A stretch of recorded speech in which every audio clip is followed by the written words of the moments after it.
Kilala ang mga Pilipino sa kanilang hilig sa pagpapadala ng mga text messages gamit ang cellphone. Naging bahagi na ng kulturang Pilipino ang text messaging. Ang texting ay kapansin-pansin na gawain kahit saan ka man lumingon at ito'y kinahuhumalingan at pinagkakabalahan ng sino man ngayon.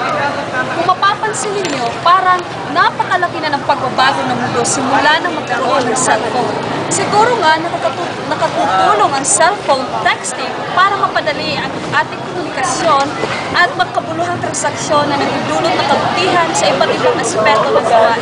Sa kabuuan, dahil sa makabagong teknolohiyang ito, masasabing nagiging daan ito tungo sa ikauunlad ng ating antas ng buhay. Gayunpaman, sa kabila ng lahat ng mabubuting epekto nito, may mga hindi kaaya-ayang epekto rin itong dala. Partikular na sa kagandahan ng wikang Filipino na unti-unting nasisira dahil sa naging informal na ang ibang Pilipino sa kanyang kilos, pagsasalita at pagsulat.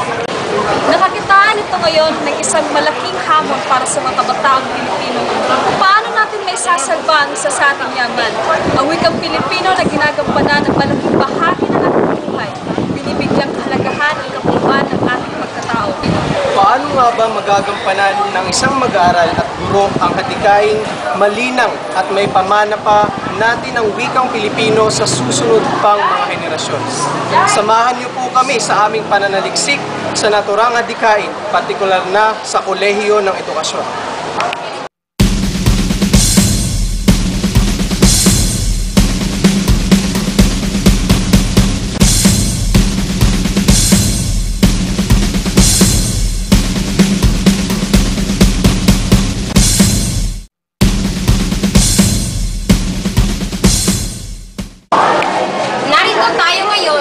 Upang kapaniamin ang ilan sa mga mag-aaral sa pamantasang ito, partikular sa kursong edukasyon. So kung ano nga ba talaga ang epekto ng cellphone texting sa paggamit sa pinagkamangahan nating wikang Pilipino, pasulat man o pasalita? Para sa akin, hindi ako masyado aktibo sa pag-text kasi hindi ko kasi siya hilig. Pero nag-text naman ako. So sa loob ng isang araw, I think mga 1 hanggang 2 oras lang ako nag-text. Pero ano yun, parang divided yung time. Parang ngayon 5 minutes, then later naman 5 minutes ulit. So hindi talaga siya yung sunod-sunod nag-text kasi nabubore ako. Ganun. Tapos, pagdating naman sa pagbabaybay, siguro minsan nakakaligtaan ko yung tamang pagbabaybay ng ilang mga salita. Pero overall, hindi ko naman siya masyadong naproproblema sa sarili ko kasi nga hindi ako masyadong nag-text. Tapos, pero para sa tingin ko, para sa mga taong mahilig talaga mag-text, sa tingin ko malaking problema talaga ang pag-text. Lalo na kung jejemon ka, ganun, nahihirapan ka talaga pagdating sa pagsusulat ng ano man. Kaya yun na. Love. Magandang umaga mag-aaral. Binibining ba po daw? Bakit nasa labas ang cellphone mo? Ma'am,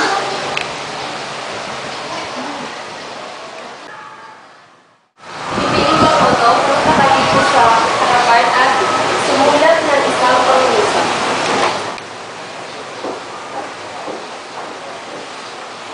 Of course, in our today's generation, hindi natin may kakaila na ang teknolohiya talaga ay tila sumasalamin sa totoong buhay ng ating pagkatao. Tungkol sa cellphone texting, of course, ito ay malaking kinalaman sa pagbabaybay ng ating wika. It's because of the cellphone texting na mi-misinterpret natin o nalalagay natin sa iba't ibang kahulugan kung ano man ibig natin ipakahulugan sa isang salita. Gaya na lamang na kapag tayo ay nag-text at ginagawa natin shortcut ang isang bagay, di ba? Hindi naman natin sinasabi kapag tayo ay nagsusulat ng isang talata na gaya ng nasaan ka? Di ba kung sa isang halimbawa ng nasaan ka, hindi natin pwede itong gawin sa isang talata na where na you, di ba? Hindi natin pwedeng i-shortcut kung sa larangan ng akademya, ito ay may sariling pananaw o persepsyon kung ano man ang magiging halimbawa ng ibig ipakahulugan nito. Isa pa, kapag tayo ay nagsusulat na kapag tayo ay tumatawa sa text, di ba? Kadalasan ginagamit natin yung ha ha ha ha ha. Kaya nagagawa natin cha cha cha cha cha. Kaya kapag gumagawa tayo ng isang, kapag tayo ay gumagawa ng isang talata tungkol sa eksaminasyon, mapapansin natin yung iba-iba na yung pagbabaybay ng ating salita. At saka tila may malaki itong anong tawag dito, impact kumbaga sa wika, kasi dito nakikita natin kung ano man ang ibig, kung ano ang ibig nitong ipakahulugan, at tila may iba't ibang definisyon na nagagawa kung ano man ang ibig ipagkahulugan ito. Pasensya na po kayo ma'am, nakasanayan ko na po ang ganitong estilo ng pagsusulat dahil sa pag-text. Kaya naman talaga masasabing aktibo ako sa texting kasi nagte-text lang ako kung mayroong mga importanteng bagay na dapat ipaalam sa aking mga kaibigan or sa aking mga classmates, tapos sa family. So, texting is, dyan kasi nagsisimula ang komunikasyon eh. Diyan nasasabi natin may advantage at disadvantages. May masamang epekto sa pag-aaral ko kasi hindi ako nakakapag-focus sa pag-aaral dahil sa pag-text na naiibang mga spelling kapag nagsusulat na ako sa tuwing exam, tuwing mga quizzes, sa paaralan. Sa tingin ko, ang epekto ng cellphone texting sa pagbabaybay ng sita ay nakakadagdag ito ng kalituhan at nababawasan ang mga salitang naiintindihan natin kasi na-translate na sa English yung ibang mga Tagalog ng salita. Hindi lamang mag-aaral sa kolehiyo ng edukasyon ang ating kakapanayan din. Kung kaya naman, nandito tayo ngayon sa stage ng mga guro kung saan kakapanayamin natin ang ilan sa kanila. Isa sa mga epekto o ang pinaka-epekto sa paraan ngayon ng mga kabataan o ng mga estudyante sa paggamit ng cellphone, lalong-lalo na sa wikang Filipino, ay madalas nilang sinira or winasak ang pagbaybay o ang imahe ng ating ortografiyang Filipino. So binago nila kung ano ang spelling ng mga salita, parang shortcut nila. Sa paraang shortcut method nila ginawa ang pag-text sa kanilang mga ipinapadala mensahe.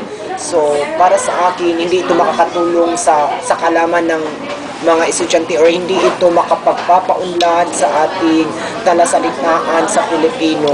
Bagkus sinisira nila or sinisira natin. For ako sad, sometimes yan talaga ang demand ngayon na so for me, hindi nakakasira ito sa ortografiyang Filipino or sa palabaybayang Filipino. Yun lang. Masasabi ko lamang sa inyo, pananaliksik na papel sa Filipino ay ang pag-text ay mahalaga dahil dito ay makakuha tayo ng informasyon at ito ay makakadagdag din sa ating pagtuto sa kaalaman ng kasanayan ng pagsulat, pagbasa at sasalita. Dito sa ating paaralan, marami akong pansin sa mga estudyante na kadalasan sa mga estudyante ay hindi na nakikinig sa pag-aaral dahil lamang sa texting, di ba? At ang ginawa ko para lamang mabigyan ng visa itong nasabing pag-text ay hindi ko hinayaan ng mga estudyante na sa araw ng aking pagtuturo ay magkaroon sila ng malalayang paggamit ng cellphone sa paaralan.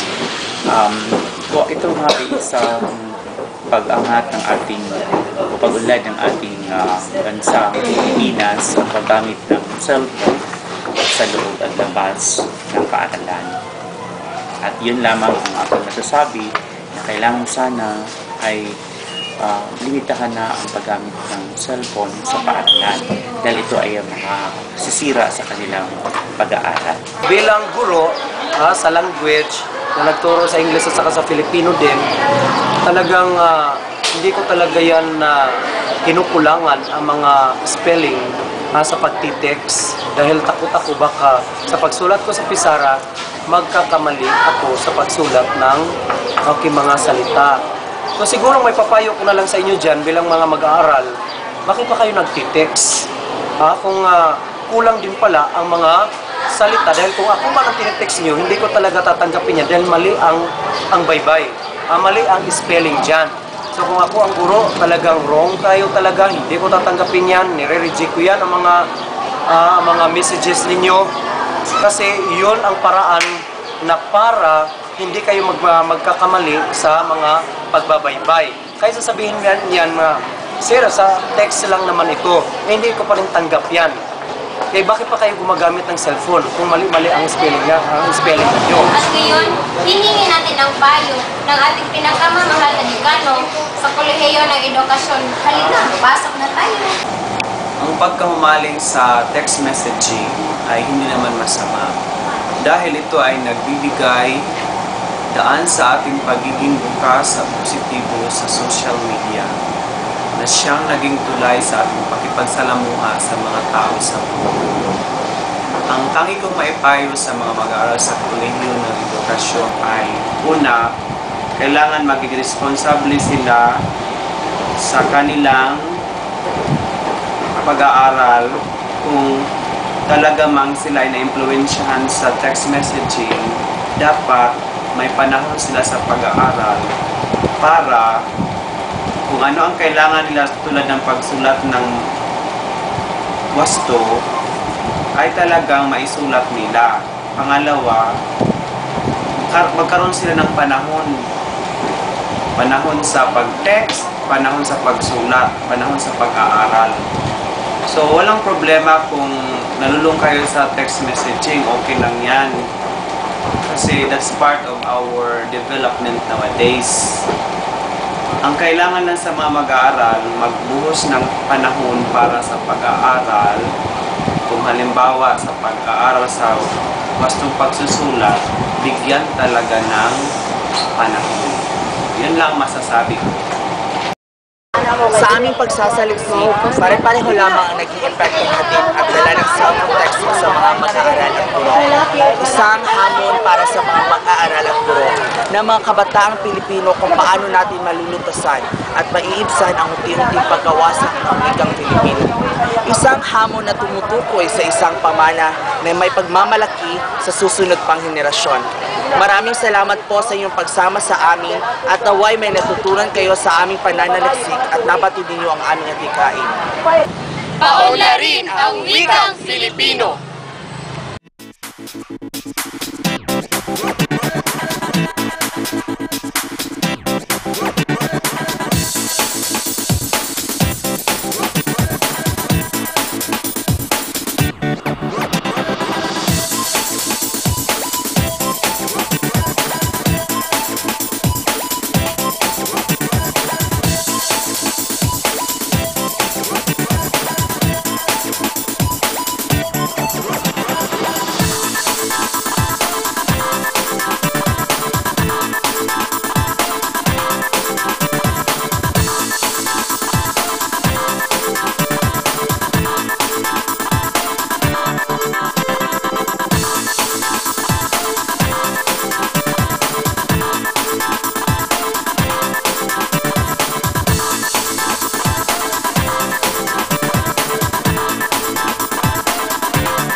Thank you.